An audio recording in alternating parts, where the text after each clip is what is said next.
All right, ladies and gentlemen, you are welcome to another great session with the presidential candidate of the fictional Common Sense People's Party. Now, former governor of Rivers State and now FCT chairman Nyesom Wike is on his way to becoming one of the worst FCT ministers in history. About a week ago, he received strong warning from TINUBU. TINUBU warned him against always discussing Rivers State politics in the media, even as FCT minister. Now, our sources tell us that there is a grand conspiracy cooking up against Wike. The conspiracy is being cooked by members of APC themselves. And the goal of the conspiracy is to cut Wike off, get him removed as FCT minister by leveraging on his bad behavior. Since Wike decided to steal Peter Obi's votes, close to 1 million votes in Rivers State, just so he could become a minister, I have no pity for him if he loses that ministerial appointment.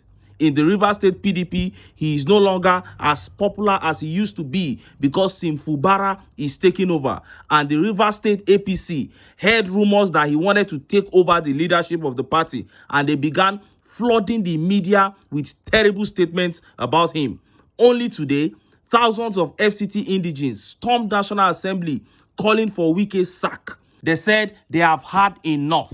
They are already tired in less than 4 months. They say they've never had a minister who combines corruption with cruelty and indiscipline. But before I show you how the papers reported it, let me quickly share this update that I find very annoying and amusing at the same time. Look at how the papers reported it.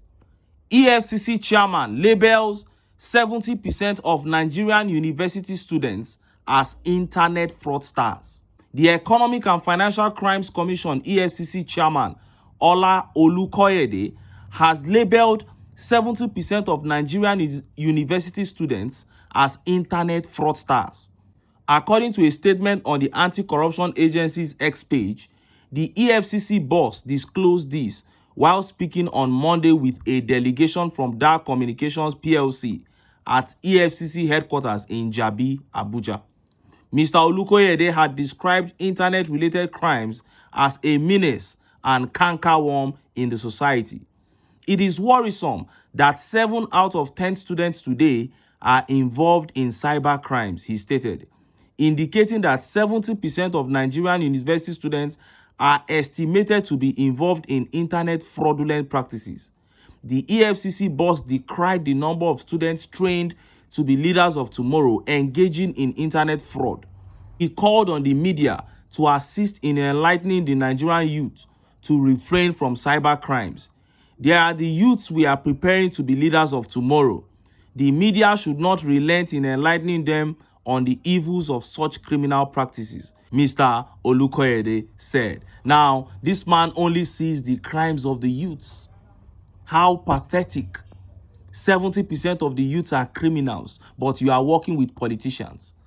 And you don't speak about their criminality. You cannot even do your job. You can't arrest them because you are just a criminal like them. And look at how Nigerians reacted. Look at some of the tweet reactions. This tweet says, labeling 70% of Nigerian university students as fraudsters is actually to destroy their digital footprint, akin to economic sabotage. That is what it is.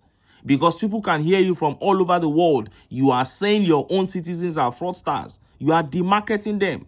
And this tweet here says, this is stereotyping from a top security chief, while his organization has been blind to the politicians stealing our commonwealth. And this tweet by Uche says, excellent direct marketing of Nigerians as criminals to the outside world. Abike Rada should be proud of him, although he hasn't answered if as criminals it will affect future eligibility for political positions, since most of our current politicians have been indicted at home or abroad. Yes, that's a big question to ask. We have people like Dr. Abiodun, governor of Ogun State, who has gone to jail abroad. And we have somebody who forfeited $460,000 proceeds from narcotics trafficking, and he's sitting there in Aso Rock, and you are coming to talk about Nigerian students. What a shame. And this tweet here says, your eyes are on Nigerian students, not the corrupt politicians. Ganduje, aka Gandola, was caught collecting dollar bribe money and stuffing in his pockets. The excuse then from EFCC was that because he had constitutional immunity, so they can't arrest and prosecute him. But 29 May 2023, he left power. And the same day, his political associate and co-traveler grabbed, snatched, and ran with Aso Rock Villa. And in turn, he appointed Gandola as APC chairman. As the saying goes, the rest is history. That case file is in the toilet. Now your focus is on Nigerian youths. Shame on you. Oh my God, shame on this man. Very big shame on him. Now, let us look at the update where thousands of indigenes of FCT stormed the National Assembly asking for Wike's sack. Look at how the papers reported it. Thousands of FCT indigenes stormed National Assembly, demand Wike's resignation as minister over alleged land racketeering, Sahara reporters. Thousands of indigenes of the Federal Capital Territory, Abuja, and civil society groups on Wednesday held a massive protest calling for the resignation of Nyesom Wike as Minister of FCT. The protesters who stormed the National Assembly complex said the Wike's administration was incompetent and lacked vision for the FCT. Speaking for the protesters, Adamu Kabir, a convener of Civil Society Network of Civil Societies for Economic Sustainability, said Wike should also be probed over his policies on land allocation in the FCT. He said, "We stand united to express our concern over the direction of the Federal Capital Territory under the watch of Nyesom Wike. It is abysmal and disturbing for the FCT to become an epicenter of controversy due to the misguided actions of Wike, which not only undermine President TINUBU's renewed hope agenda, but also cast a shadow on the credibility of the federal government. We are here today to demand the immediate resignation, investigation, and prosecution of Nyesom Wike as Minister of the FCT due to his inefficiency in a government that promises to renew the hope of Nigerians." Now, if you look at how this write-up is worded, and you get back to what I said at the beginning, that this is a plan from the APC caucus themselves. They are looking at a way to cut Wike off, leveraging on his bad behavior, so that when they want to remove him, they will now say that, yes, it is because he didn't behave well and the people have lost faith in him. And I don't pity him. Let APC do it to him. Because anybody who says he wants to work with APC, if they want to destroy him, I don't have any pity for such a person. Whatever evil comes his way is what he deserves. And look at how Nigerians reacted. Look at some of the tweet reactions. This tweet here says, "Little drops of protest makes a mighty revolution. APC, keep doing what you do. I love it." And this tweet here says, "He has been used. They will dump him very soon." And someone replied by saying, "You get sense. It is possible APC people are the ones sponsoring the protest. A betrayer can never be trusted." That is what is happening. And this tweet here says, "Chief TINUBU gave FCT to Wike on purpose.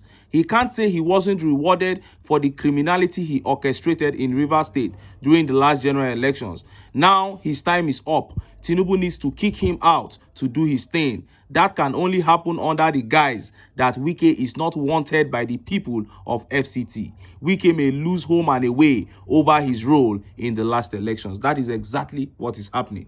Now, in other news, TINUBU's chief of staff, Femi Gbajabiamila, will get 10 billion naira to renovate official residence and 10.1 billion for computer software. That is how the papers reported it. And let's look at how Nigerians reacted to that update. This tweet here says, "By the time they are done, we all will be naked." And he put there a picture of Augmentin selling for 57,000 naira now due to poorly thought out government policies. But there they are sharing billions to themselves. Big Wig Austin tweeted, "Government of settlement, Shetima 15 billion, Gbajabiamila 20.1 billion, Senate 57 billion, Judiciary 35 billion. Which one did I miss?" My brother, you didn't miss any. And this tweet here says, "I guess this is why they removed subsidies, divert the funds to enrich themselves." Of course. This tweet says, "These people don't finish us.